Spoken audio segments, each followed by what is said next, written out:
Será que é possível constelar os nossos filhos? Cláudia Fortuna explica tudo a respeito de constelação familiar com crianças.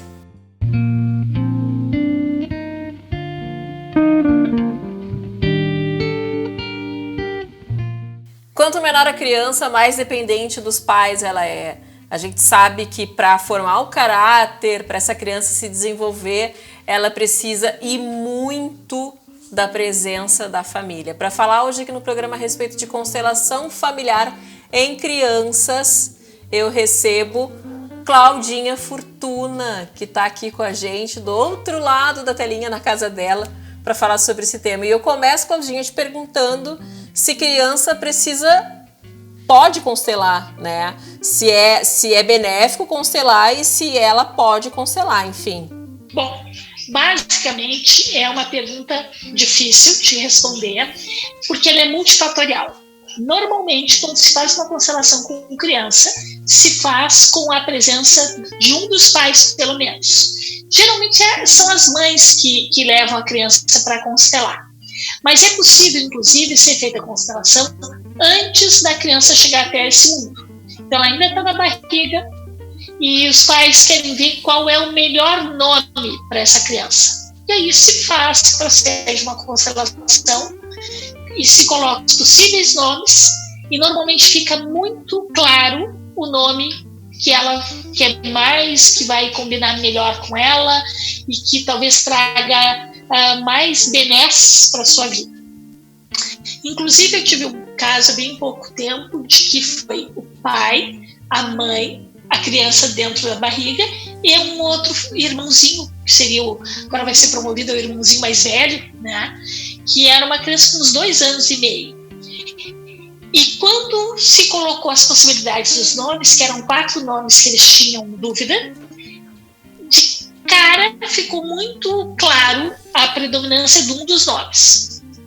E o menininho estava assistindo de fraldinha, de biquinho, né? Porque ele deu uma regredida com a vinda da irmãzinha, a menina, eu acho.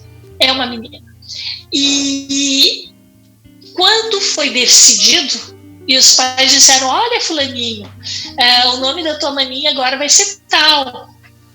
Vai ser tal? Então tá, vai ser tal. Prontamente ele aceitou. Porque à medida que ele viu a constelação, ele estava presente, ficou muito claro que não tinha ali, naquele caso, nenhuma outra possibilidade de escolha. E deu muita tranquilidade para os pais isso.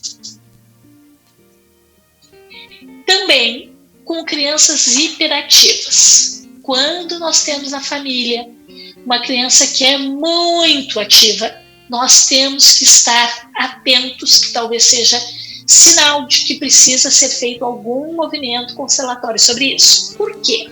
Porque já vi muitos casos em que essa hiperatividade está relacionada com algum morto que a família não vê, mas a criança vê. Inclusive, já vi casos em que o pai tinha sido hiperativo quando foi criança, depois descontado pela avó da criança, né, então mãe do pai, e ele também depois revelou, que aí quando foi questionado sobre isso, que ele tinha amigo invisível, e esse amigo invisível, eles conversavam francamente e tinha uma relação com alguém que era falecido da família. Depois ficou tudo esclarecido, porque inclusive o nome do amigo, que ele era uma criança pequena, era o irmão de um avô que tinha sido excluído completamente dessa família. E aí o filho também tinha hiperatividade.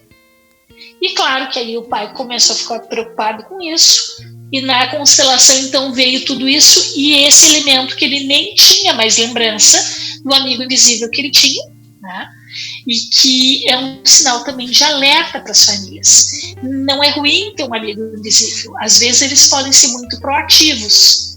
Inclusive o meu irmão tinha um amigo invisível, que era o professor Ângelo. Olha, tinha até nome e até o cargo, era um professor Ângelo. e ele ensinava o meu irmão a fazer coisas. Então, meu irmão ficava na sacada do apartamento e tinha lá tipo uma casinha só dele, e aí ele ensinava a fazer coisas. E aí eles construíam coisas juntos. Então, não precisa necessariamente ser algo ruim, mas precisa ser olhado para que tenha noção do que realmente está acontecendo e qual é o caso dessa criança. Porque às vezes a criança não precisa sofrer na escola com tudo isso. Ela pode ter uma vida bem regular.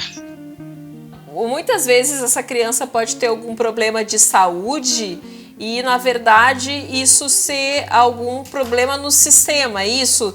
E essa criança acaba tendo algum problema, enfim, justamente por ter um desequilíbrio no sistema familiar, algum problema de saúde. Isso pode acontecer também? Sim, sabe que isso é muito comum, por exemplo. Vou dar um exemplo agora na época do coronavírus, né? Que a gente ainda está sobre esse clima todo de pandemia. Problemas pulmonares. Muitas crianças têm problemas de origem pulmonar. Geralmente são, sempre que é de órgão duplo, tipo rins, que são órgão duplo, pulmão, que é órgão duplo, tem relação direta com o casal, quer dizer, então com o pai e mãe. Quando pai e mãe estão magoados um com o outro, já vi muitos casos que a criança somatiza e manifesta um problema de origem pulmonar. Febre, quando os pais estão em atrito, normalmente vai resultar numa febre na criança, principalmente com aquelas febres inexplicáveis. Não está gripado, não está doente, não está isso, não está aquilo, mas está com febre. Vamos ver o que houve entre os pais e geralmente tem uma explicação, sim, em relação a esses pais. Então é importante constelar muitas vezes para entender também que o problema não está na criança, mas está no contexto da família. Porque normalmente a criança é jovem demais para já ter ela em si criado problemas. Então ela está somatizando e trazendo à tona coisas que a família precisa ver, como no caso do morto, como o caso de atritos no casamento, porque para a criança tudo que para um adulto parece pouco, para ela é muito, tudo é muito intenso. Então, tudo fica exagerado na proporção da criança. E a constelação da criança, ela é maravilhosa porque ela tem uma responsividade grande. Tu diz uma palavra e ela já capta, já entende, e aquilo já muda e tu já vê na carinha dela notoriamente a transformação. E isso torna tudo muito especial. Bacana. Embora elas tenham uma lealdade gigantesca com os pais, e às vezes por essa lealdade eles não trazem tudo à tona, porque acham que vão machucar um dos pais. Bacana. Para encerrar aqui, Claudinho, o nosso bate-papo, que está sempre muito bom, mesmo que eu não perceba nada diferente no meu filho, que ele tenha um comportamento relativamente tranquilo, que seja saudável, é bacana constelar uma criança? Tu indicarias para todos que têm filhos? E eu vou te dizer que o que eu noto é que as crianças adoram, principalmente porque normalmente aí eu faço com bonequinhos, e aí eles adoram, porque brincar é uma forma de constelar. Quando a gente observa a brincadeira dos filhos, principalmente com bonecos, eles reproduzem uma parte do que acontece na vida deles. E quando a gente tem o recurso da constelação para um olhar mais atento, muitas coisas já podem ser cortadas e tesoureadas para que não vão adiante e acabe ali um mau comportamento, uma má tendência. Claudinha, obrigada pela participação aqui no Sinta-se Bem, mesmo que distantes fisicamente, mas aí conectadas pelo pensamento, pelo um propósito que é levar informação de qualidade, né, para quem está nos assistindo. Muito obrigada. Tá bom. Tchau, tchau.